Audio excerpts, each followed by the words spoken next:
இப்ப ஒரு முயற்சி எடுத்து வர வந்துட்டீங்க.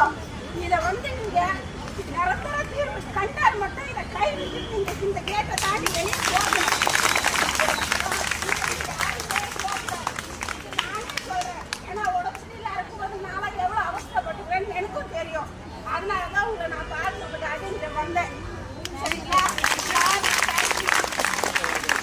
நான் வந்து அபார்ட்மெண்ட்ல வேலை பார்த்தேன். அபார்ட்மெண்ட்ல ஹவுஸ் கீப்பிங் சூப்பர்வைசர். சார் நேற்று பஸ் விட்டு நான் இப்படி தான் சார் இறங்கி போகணும். நந்திவரத்துக்கு போகும்போது நேற்று நைட்டு இங்கே எல்லாரும் இருந்தாங்க. அதாவது ஒரு 7 மணிக்கு மேலே நான் சொல்றது சரி இன்னும் இது போராட்டம்னு சொல்கிறாங்களேன்னு வந்து அது சரியாக கவனிக்கல இந்த போர்டெல்லாம் நாடு. அதனால தான் இப்போ காலையில் ஹாஸ்பிட்டலுக்கு வந்தேன். எனக்கு கொஞ்சம் சளி இருக்கிறதுனால வந்த விஷயம் உங்ககிட்ட எல்லாம் விசாரிச்ச உடனே இது ஒரு நல்ல முயற்சியாக எனக்கு தென்படுது. அப்படி கண்டிப்பா நான் தான் ஒரே ஒரு வார்த்தை நிரந்தரமா சொல்லிட்டேன், நிரந்தர தீர்வு வரணும். அதே மாதிரி டாக்டர்ன்றவங்க வருவாங்க, பார்ப்பாங்க, ரிப்போர்ட் எழுதி கையில கொடுப்பாங்க.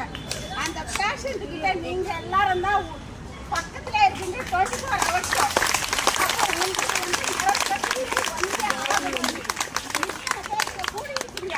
இதே மாதிரி இன்னொரு டைம் கூடுவாங்கன்றது நிச்சயம் கிடையாது. யாரும் வர முடியாது.